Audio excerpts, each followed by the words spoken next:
bring some new perspectives on these matters, especially when it concerns the structure of Nigeria and the way for our country. I'm being joined by a former president of the Nigerian Bar Association, senior advocate of Nigeria, and a rights activist, Mr. Olisa Agbakoba, who is live for us on the program tonight. Mr. Agbakoba, thanks so much indeed for your time.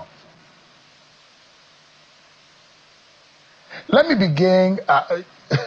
It's a major story in the land today, and perhaps you have some views on what this means. We've seen this happen over and over again, change of guard in the top hierarchy of the Nigerian military. But this very one, what do you make of it? Right. No, I say I'm not an expert in these affairs, but I'll go by what the general said. I think the key point he made was that there's a tenure for these positions, and the tenure is 2 years. And when the tenure is not obeyed, it does demotivate people who are behind. And that was the general feeling he had, that it was a good decision made by the president. Whether it's to do with a coup, rumor, or other intelligence, I wouldn't know. So I'll just stay with the expert opinion offered by the general that this is a good thing because the service provisions say the office or whatever should be occupied for 2 years. So that would be my reaction. But when you see a man who's not got a lot of military background compared to some former presidents in Nigeria make this audacious move, especially when that kind of thing happens, it's bold, isn't it? And what kind of message do you think this will send to the rank and file in the military? Well, it will send to the rank and file that you have a president who is prepared to take tough decisions, and we know that the president always likes to take tough decisions, even though some of those decisions don't have consequential knock-on effects. So again, he has taken a tough decision because we know that President Buhari wasn't prepared to take tough decisions, and he allowed his military chiefs to stay far longer than they should have. So our president has again taken a tough one. But the big question would be, will this decision impact on the security situation in Nigeria? I think that's what we need to see. I mean, so there are those who will see these from different perspectives. One, as a survivor mode that the president has entered into and has activated. Because if there is a rumored coup, nobody, in fact, during the military era, rumor of a coup is a death sentence. I mean, you don't want to take chance as a head of state and the head of the military. You don't want to take chance. And imagine that on the other hand, there are those who will say it will send some confidence building into the military. And on the other hand, it's a case of whoever is behind, either true or false, we know that game is over. But I hope that wherever this smoke is coming from, it's totally over. We cannot. Some of you were thrown behind the bar. Some of you exiled out of the country during the military days. That is a past that we don't want to return to. We do not want to see any military person rule this country in terms of being in a khaki and ruling this country. It is a dangerous scenario that is playing out, isn't it? Well, especially for what we see in our 4 or 5 nations of Africa. No, absolutely, absolutely. So if it is indeed true that there was a rumored coup and intelligence came to the president that there was this rumor, then I think he would be sensible to do exactly what he has done. It's only sensible to take a decision that would not impair the security of Nigeria. So whether it's a rumored coup or the 2-year example given by the retired general, the decision by the president has been taken. What we now need to see is the impact of the decision. Will it improve security, which is the problem? Is it going to make that radical, transformational change to the Nigerian situation? So all the killings around Nigeria will go down. If that happens, then I'll say kudos to the president. Mr. Agbakoba, my major reason for inviting you tonight is one policy document that you've taken time to draft. And you said that according to that bold new policy document, you said that Nigeria's pathway to true transformation lies not in more economic tinkering, but in a total restructuring of power and governance. That document you titled Devolution is the Solution.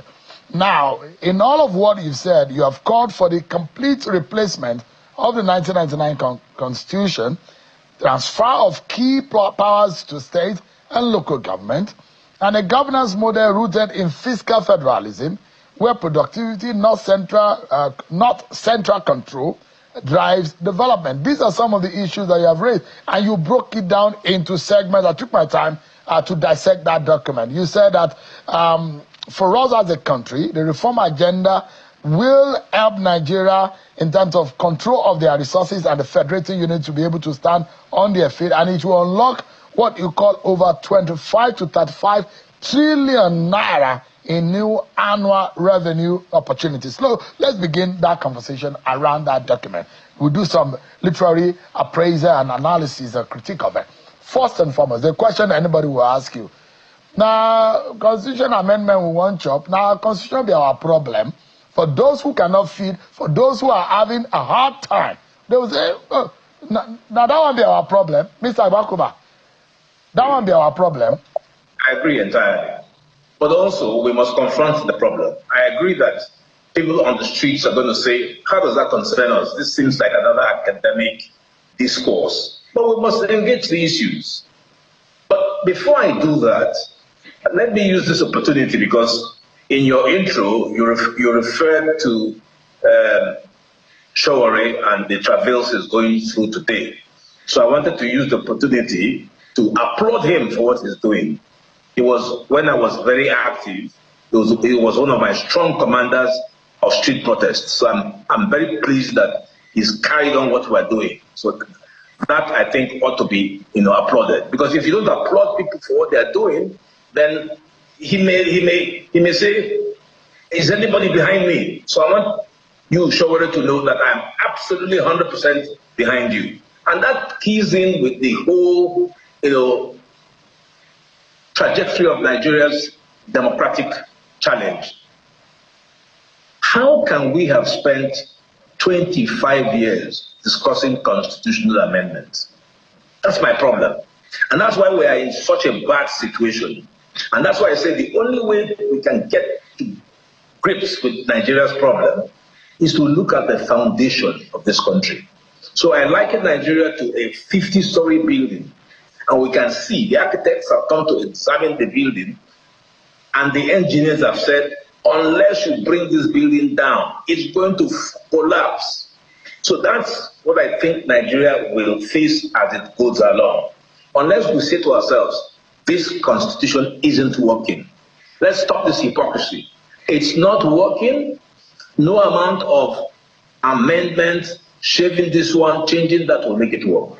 And if you don't get the constitutional processes right, if you don't build the political foundation, put it in good order, you can never have economic prosperity. So this is the connection. And that's why we have 140 million very dispossessed and hungry Nigerians. So the thesis behind my policy paper is, let's fix the Constitution. And we can only fix the Constitution by looking at the nature of our federalism. It's too strong. Abuja is the competition. Everybody wants to be in Abuja because all the power is in Abuja. There's no power in my local government, where I come from, in Onitsha. Nobody wants to be chairman of the local government of Onitsha. Everybody wants to be either governor or the president. The president has far too many powers. He can't exercise those powers effectively. And that's why we have these challenges. So my thesis is this. If you want economic prosperity, involve more of the political leaders in the process. We have 774 local governments, 36 governors who are idle. Maybe Lagos and Rivers. Maybe other states are bankrupt. They depend on printed money from the central bank. They are absolutely fiscally deficit. They can't function. They have to come to Abuja every month to collect printed banknotes to go and pay their civil servants. What type of a country is this? What kind of a country is this? We've got to face the reality that this country is not working. And the only way to make it work is to devolve power from the center down to the states. Yeah. So you're speaking in a language that a lot of Nigerians should be itching to know how you will break down the solution. And I'm going to come there. Yeah, and I'm going to come there in a moment. Let me take a break. But when we come back, my question to you, Mr. Agbakoba, and I'd like you to help me prepare the way you will answer, is that is it a new constitution, or we can use welder and plumber and bricklayer to panabit the one we have right now? If not, can the political leadership of today decide for us that we are going to have a new constitution? That's a major problem. Are there going to be those ones who will be the barrier in us getting to our destination? That's going to be my next question to you after this break, Mr. Agbakoba. Be right back, everyone, for staying with us. Mr. Ulisa Agbakoba, a very senior lawyer and a former president of the Nigerian Bar Association, has come up with a document, a very detailed one, describing how Nigeria can get out of the conundrum, which I described tonight as a constitutional conundrum, because we say there's a problem with the constitution, but how do we exit it? What do we do with it? We've been repairing and repairing. We've done 5 alterations of that document since 1999, when we got into the Fourth Republic. But the question is the constitution a problem? If it is, how do we get rid of it? Can we exit it? What about the vacuum? Mr. Agbakoba has seen it all. Constitutional amendment, framing of new constitution from 79 to date and all of that, the Republican constitution, a lot of things that have happened in this country. Mr. Agbakoba, my question, which I laid premise to before we went on that break, is that what do we need? When you say that there is a structural problem, it lies in the fundamentals of what brings us together as a people, meaning that our constitution is lacking the fortification to allow the state to function properly. Then the question, do we need a new constitution, or we can keep amending this one, or where do we go from here? Yeah, well, I think history can help us answer the question you have posed. Remember that the late Bola Ige once posed 2 important questions. The first question he put to us back then, when he was alive, was, what do we want to do? Are we prepared to be in one country called Nigeria? That was the first important critical question that he put on the table. He then put a second subsidiary question. If we answer in the positive, that we want to be one, what type of arrangements do we think suits us? Those are the 2 questions. Since Bola Ige's death over 20 years ago, these 2 questions have been unanswered.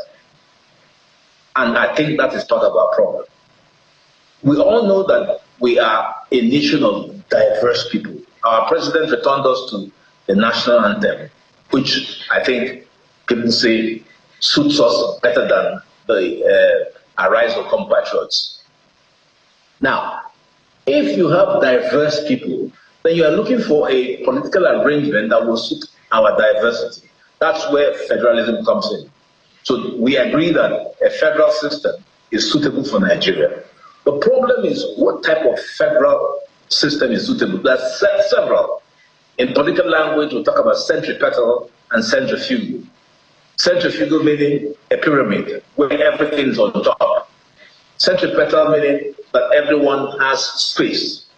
The late Chief M.K. Obiala once put it to me in a very, very simple way. He said, he's got 4 wives, and if all wives were centralized in his one big building, and they all have children, and the quarrel would be, what soup do we have for the day? It'll be what Nigerians call kata kata. But what he said made sense to me. If you put the wives in different arrangements around his big mansion, then whatever wife wants to make whatever soup or rice for whatever kid, there will be no problem, because that is been devolved at another level, not his level. That, I think, is so apt for Nigeria. Nigeria is made up of 300 different ethnicities, several languages, but we have only one strong presidential system. Only one president with all the powers. That's the problem. The governors have no powers. They're not chief security officers. When Rotimi Amechi was governor of Anambra of River State, he wasn't even allowed into his government lodge because the police blocked him out. So the real question that we need to pose is, do we have a constitution that reflects our federalism? That's all. We don't. Do I trust the National Assembly to give us a constitution? Well, I have a problem with the National Assembly because they've taken 25 years in doing this and they have reached no solution. Am I more concerned with process? So some talk about referendum. I'm not. I'm interested in what Nigerians need. And if we can have the National Assembly produce a constitution which, if they show everybody, will all say, this is what we want, I'm all for it. But so, looking at the history of looking at, yes? So I was going to categorically, we need a brand new constitution, right? Yes. Who are those that will draft it? How do we go about it? How do we come about a brand new constitution? No, before we get to that, it is first to analyze who we are and where we want to go. That's where I was headed. Then we now come to the question you are asking. So I would then ask, should the National Assembly do it? Look, I would say, yeah, maybe, but they spent too much time, 25 years. Or do we have a national constitutional conference? Well, we've had a lot of them, and there's been no result. So you can see that neither of the national confab system or the National Assembly system has produced results. So I would say that the only person who can drive this agenda is the president. And remember that when they were campaigning, Peter Obi, Atiku, Bola Tinubu all made the issue of devolution a central and cardinal program of their agendas. But I don't hear anybody saying anything about it. President Tinubu has been in office long enough to have promulgated for us a new constitution in 6 months. So if the National Assembly hasn't done well, the national constitution conferences that has been called by OBJ, by IBB, by even Abacha, by Jonathan, produced no results, then maybe let's ask the president, you are the chief executive officer of Nigeria, exercising executive power under Section 5 of the Constitution. Give us a constitution. Let's look at it. Let's absolutely look at it. You have the power to do that. After all, the president gave financial autonomy to the 774 local governments. He can drive a new constitutional process. So that's what I see that is new. The National Assembly has done it 25 years and has achieved nothing.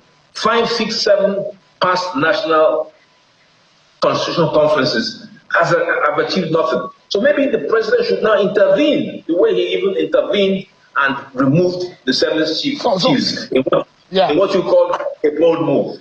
So let the president... You were prescribing, or you prescribed a 4-year term for this to happen. And you have said that 25 years, this National Assembly has struggled to make the Constitution work, but you call the Constitution an irredeemable document. You said it means that between 2027 and 2030, we should be able to produce a brand new Constitution. The key word here is that if President Bola Tinubu decides to activate what you are proposing, won't there be a political derailment or pushback on this? Why should that be? If he has the interest of Nigerians at heart, why would that be? And he's not going to do it alone. There's a structure to which he has to report. There's the National Assembly, there's the civil society. We know what will be good when we see one. Everybody knows that the problem with Nigeria is that the constitutional arrangement makes the president. If President Tinubu were to produce a constitution that devolves real authority from the presidency down to the governors and down to the 774 local governments in a transparent way, I'm not sure he'll be opposed. But if he uses Agbakoba, yes. you know so well, and you know too well about the structure of this country. A Nigerian president is perhaps one of the most powerful persons on earth. The power the Constitution of Nigeria gives to a president of Nigeria is almost absolute. There is almost nothing that the president wants that he cannot get. I mean, compared to other world leaders, I'm not sure about from the buttons that the American president presses he has access to the nuclear weaponry. The Nigerian president just wields so much power. Do you think a sitting Nigerian president will have the political will and the audacity to say, I will whittle down my own power by bringing a new constitution? Do you think it's practical? Do you think it's possible? Why not? Why not? Doesn't he want to win elections? If people are suffering and what he does by bringing the new constitution makes him popular, isn't that a gain for him? I would think so. If the president is going to campaign for 2027 and in the process makes us feel good, wouldn't that be a plus for him? I would think so. I would think that if he were able to reduce poverty by empowering the local governments, really making the local governments to do what they ought to do, it would make him look good. Why should people think that when the president does good, it wouldn't count for him? So I would think, to be quite honest with you, that anyone who is in power, anybody who is in power, now I depart from the president, so I don't just talk about him, whether it's a governor or a local government chairman, if you want to win elections, is the easiest way not to make people happy?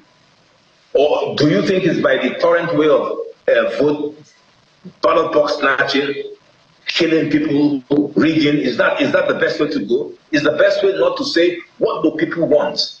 If I give people what they want, wouldn't they be happy to return me to power?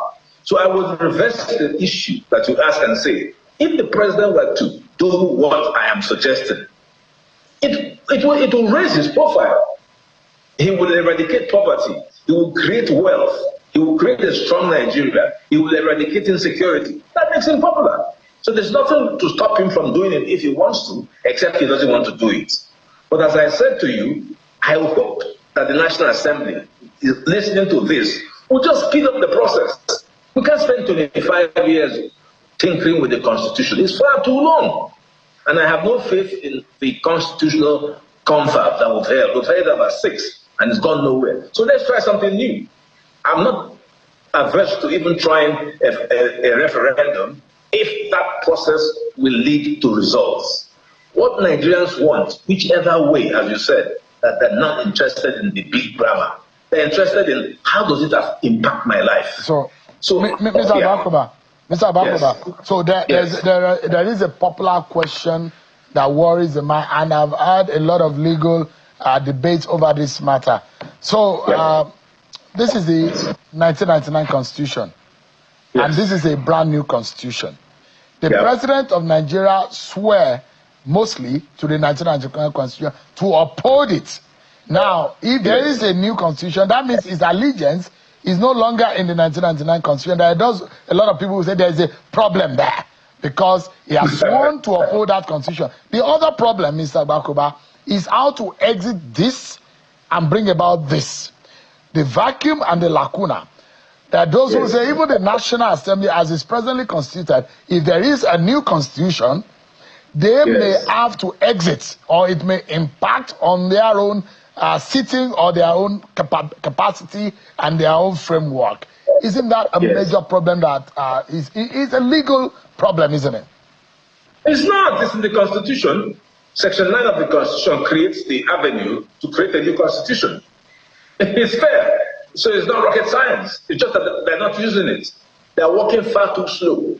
My point is that we have enough material going back to 6 constitutional conferences for the National Assembly to put all together and invoke the relevant provisions of the Constitution to say, here's a new Constitution. And once they declare it with the support of the other states, then the only question is, should it be put to referendum? Let's say that it goes to referendum. It all comes back. Then the National Assembly will enact it into law. So it doesn't change anything. It doesn't destroy the system. The possibility of a new constitution, the possibility of amendments are all in the constitution, but they're not being used as quickly as possible. That's the problem. All right. So, yeah. I'd like us to wrap up on two important legs. One is the economic aspect of what you are talking about. And when I hear a 35 trillion possibility of revenue, my ear tingles. The other one is about state policing. There is a major crisis there. Security is one of our major problems. If a new constitution will solve that problem, why don't we go that way? But we'll be right back after this break, everyone. Thank you so much, everyone. Our closing moment now with Mr. Ulisa Agbakoba on these audacious document on devolution is a solution. But one thing that comes out of it, you have called the governors powerless in terms of actually being able to exercise the ability to safeguard, protect the people within their territory in their state as a federating unit. I mean, there are those who will say there's nothing wrong in states getting grants from the federal. You look at it, there's enormous amount of money that states, the 50 states in America gets from the center. So it's not a problem actually. But the ability of those federating units to be able to internalize the ability to raise revenue and make money and be independent, that's a major one. But quickly, security implication of what you are talking about. State policing sounds appealing in theory. But how do you then prevent them from becoming ethnic militias or tools for political persecution at a subnational level? It's very easy, because in making a constitution, you create what Professor Wabese calls the notion of limited government. So yes, the possibility of abuse by state governors of, state police power is there. But you can also have checks. After all, to a large extent, state judiciaries have been autonomous of their governors. I don't know, as a former member of the Nigerian National Judicial Council, we didn't have very many cases of governors subverting the judiciary at state level.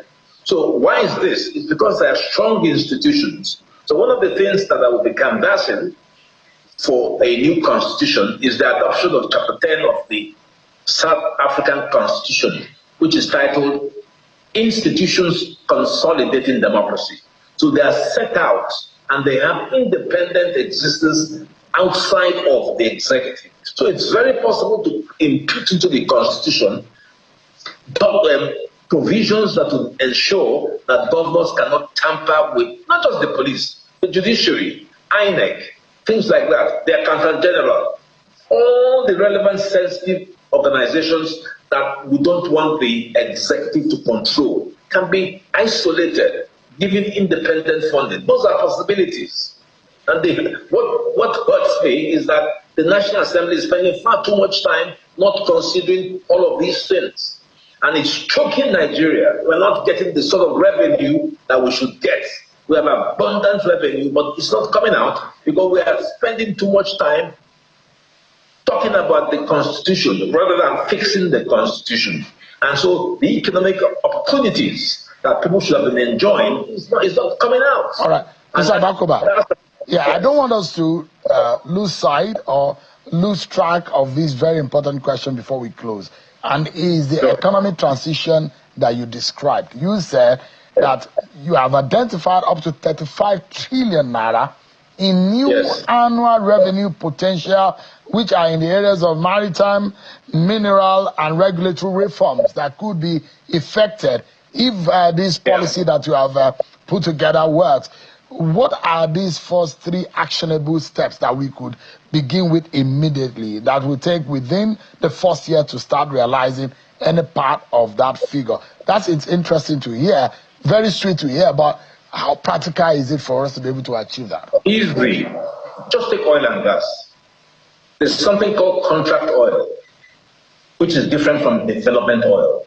So what Nigeria has done is to abdicate its ownership of our natural resources in oil and gas to the IOCs.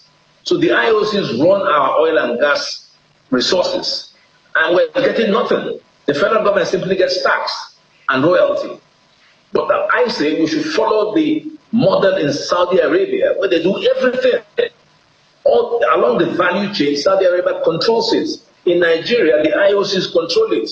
If we were to reverse that policy, you will see lots and lots of revenue staying in Nigeria. But it's not happening. So that's just oil and gas. All right. Two is, yeah. I mean, we're totally out of time, but I'd like you to give me a categorical answer. 2 or 3 things I'd like to. You think that President Tinubu can do it? A new constitution, brand new constitution? You think it can be done in 4 years? And you think that this is the solution to Nigeria's problems? It can be done in 6 months. Wow. 6 months, not 4 years. All right. Because we have all the resources and materials. It's just to bring it together and promulgate it. If Olisa Agbakoba says the solution to Nigeria's problem is in that document, if our politicians are not effecting it, then we all have a problem. Olisa Agbakoba, Senior Advocate of Nigeria, former President of the Nigerian Bar Association, thank you so much for not only for your academic, but also your practical views to some of these issues. Thank you so much indeed. Thank you very much. Appreciate it. Good night. That's our show for tonight, everyone. Many thanks for watching. I'll see you on Sunday with a special package of the program. I'm sure Akimale. God bless Nigeria.